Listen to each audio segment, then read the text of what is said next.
I really appreciate the conversations. I got to pop into two of the rooms, and I love how people are talking about potentially adding in, parent completed and student completed screeners.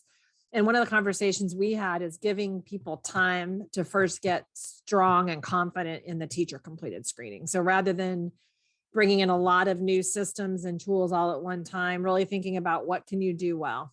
And I think Wendy had some really good points in her breakout room about making sure that you start with something, build the information, have the systems and structures in place, because we want teachers to feel confident and not only doing this work themselves, but also sharing the lessons learned with the community. So really good conversations. Thank you for letting me join you guys. So as we've thought about this now, we always talk about systems first before we talk about screening. And I remember at one point during early on in the pandemic, there was a state that hosted a whole suite of people to come in and share lessons learned about systematic screening. Like they invited people to come in and present. Every team got like an hour and a half or something like that to learn about systematic screening. And in it, I think it was such a great idea to bring in like these developers, these people that, built these screening tools, give all the information. But I think in each of those cases, it's absolutely important that anytime you talk about screening or do education on that, you begin with explaining your system first, because people need to understand the context in which those data are going to be used, because screening without a plan to use the data is not constructive. It would be like collecting information on how kids are doing in reading and then doing nothing in terms of adjusting your instruction. We want to get the information that we are prepared to use. That said, Wendy and I have also seen some people wait years to start screening because they wanted to be perfect. And the bottom line is, I remember one of the high schools that we worked with years ago, they waited 4 years to actually start training, start doing the screening. They did 4 years of education. And finally, we had a conversation with them. It's like, you've had an entire student body leave here. And so we just need to be prepared to start and be prepared to have a clear plan at tier 1 and begin to move forward with evidence-based practices. Another layer now, we've talked about the system. We've talked about looking at it at tier 1. And Hope, I really liked your conversation about encouraging people to start there rather than jumping immediately to tier 3. Because if you haven't built a platform, like a base in your community, people used to start at the top of the triangle and they were frustrated by saying, like, I did these interventions and it didn't work. Well, if we go in and address every kid's social skill challenge or interfering behavior challenge, but we don't have a tier 1 community that acknowledges kids for meeting those expectations and gives them that feedback, it won't generalize and it won't maintain over time. And by generalize, we mean using those new skills beyond with other people other than the person that taught it to them, and having some variation and new other good skills being learned, and then making it sustain over time.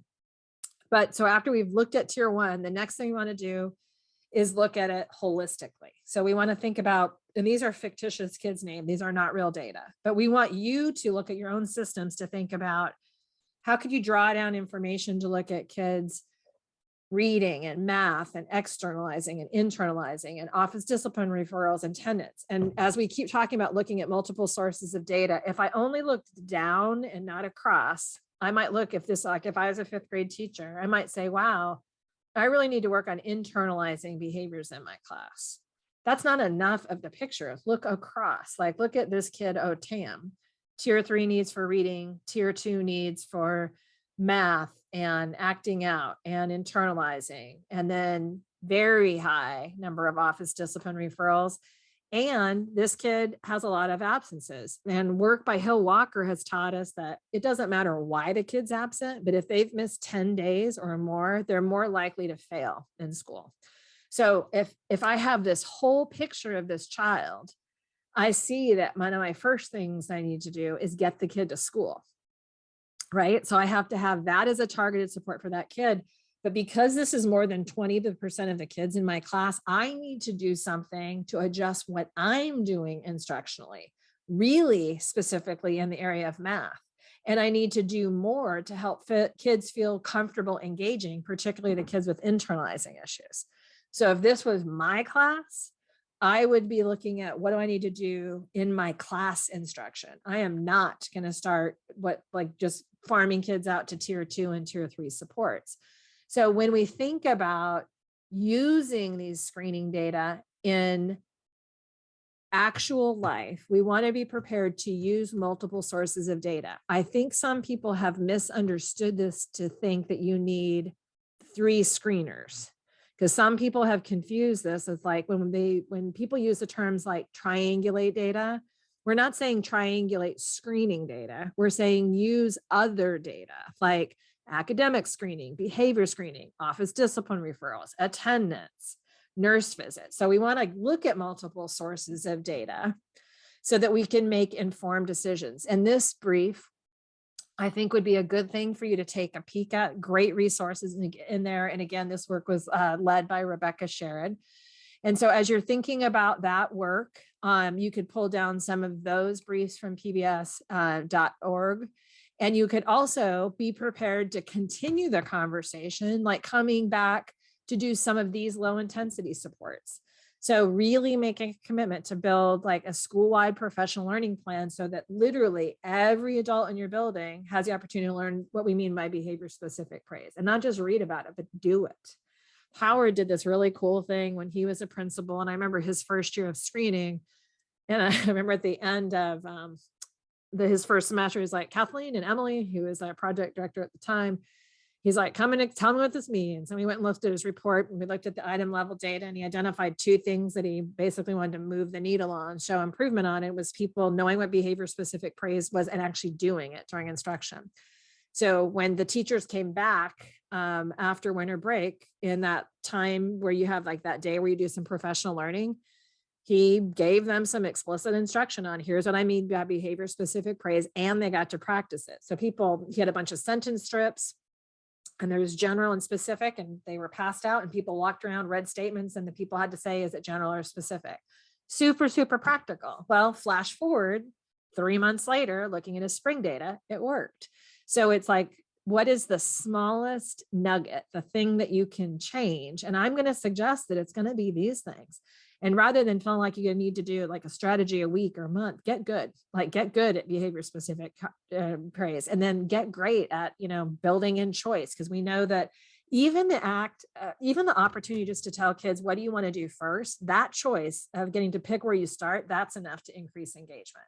So checking those out and realizing that I understand not everybody's in person, and with the Omicron virus and everything that's happening right now, I know we're all making really hard decisions. And I know that I was just talking to a friend of mine who's a parent, and her child's school district just closed for tomorrow due to sub shortages and the incidence of the virus. So we know that there's going to be some kids that are going to be getting some instruction at home tomorrow or home with parents. And so those strategies can also be used in person and remote instruction. They can also be used with families. And I'm very proud to say that Katie Austin and Paloma Perez-Clark and Rebecca and Katie Lane are each leading an article practically. It's going to be we're submitting it to a practitioner-oriented journal, and I'm very proud of them. It's all of their first author publication, but they'll be providing guidance on how to use those strategies in those 3 different contexts. But for right now, there's these resources on our website that you might check out.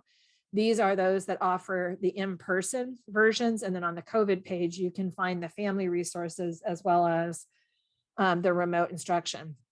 And I do want to say, we talk about them pretty generally in this book on managing challenging behaviors. And there was a woman that was, when I first moved here to Kansas, I got invited to do a state presentation, and I was presenting on the content of that book about managing challenging behaviors. And it talks about instructional considerations, classroom management, and low intensity strategies. And I remember this woman walked up at the end of it and she's like, I think you're really good. I really like this. She's like, but if we knew what you meant by behavior specific praise and instructional choice, we would have already done it.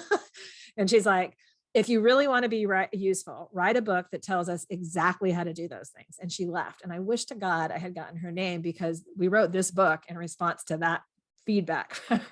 So this strategy book is literally what she suggested. It is one chapter on what these strategies are. And then every chapter is a different strategy. Like first one's on active supervision. The next one, I don't know what it is, but it's like one on behavior specific praise. And then there's these little examples of what it looks like when it's situated in a CI3T model. So that might be of use to you. And if you don't want to do a book study or something like that, you might think about dipping into these on-demand free access professional learning resources. And we're building even cooler ones as part of Project Enhance, which is funded by the Institute of Education Sciences. So we will look forward to sharing those with you after we've tested those with our district partners. The remote materials that I mentioned are on this COVID page. And if you look for this box where it says low intensity virtual supports, you will not find the yellow boxes that you're seeing here, but we're highlighting those to you to show you where to find them. And then we have these resources for families. And that shows you how to do these in the home setting. And then we got some feedback from people that said, we put together like checklists and examples. And then some people said, oh my God, Kathleen, we're so exhausted. We don't have time to read those. Can you draw a picture? So we made infographics. And then people said, oh, so great, but I don't even have time to read the one page. Could you put it into a video? So then we made these little scribe videos, and these are all still in a series of development, and we'll be building out more of these in the months and years ahead. And then we got the feedback, which is very good, saying we can't all access this. Like not every family accesses information in English. So could you translate it? And so we've been able to do that, some of it based on the talented members of some of our teams. So, and if you think about these family resources, there is this one-page infographic that it kind of provides an overview of everything that's available. So whether you're building or implementing, I just want to be clear that this CI3T structure and the screening data that you use can be used to pivot between in-person and remote and hybrid instruction. And I really just want to applaud the people that we've had the opportunity to continue to learn with. And David, thank you for logging in after class. It's great to have you here. I just want to applaud the people that we get to work with. And I wanted to share a story about one of the district meetings that we went to right after March 20th, 2020. And I remember going to this meeting thinking, I was wondering how people were going to feel about moving forward. And one of the first questions out of one of our district partners' mouth was, how are we going to collect treatment integrity data in a remote environment? And how are we going to keep the screening going? So it wasn't, are we going to? It was, how are we going to do it? And I just like, I could have kissed her on the lips. You know, she was just like, it's just what you hope for in term, and not in a pandemic. That was probably a very bad thing to say. But what impressed me the most was people see the value of the system. It's complicated to build. And I know that in one of the articles Mark just published as a first author, it's all about treatment integrity and how to do it in complex integrated systems. It's such a fine piece of work. And many people on this call participated in that. It is complex to build integrated systems, and it is messy to measure. It's messy to get it in place, but there is no better mess to have than to figure out how to do this, because if we really want to meet kids' well-being needs, we have to have those multiple sources of information. And we have learned that teachers do better in these models as well. So when you're starting to look at some of these resources, you're going to see things like this.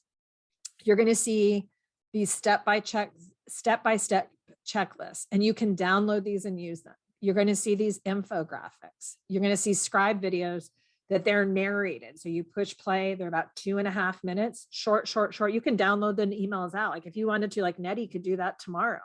She could download out something to every CI3T leadership team or every faculty and staff member in schools. You guys could do that. So, and there's also little overviews. So like there's one of, David Royer explaining what is instructional choice. He's not demonstrating how to do it. He's explaining it in out loud words.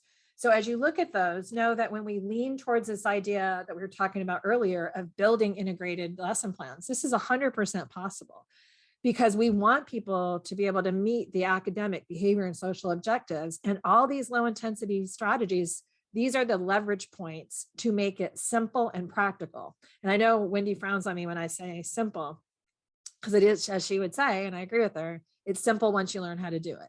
But we are hopeful that the tools are there for you to support others in learning it.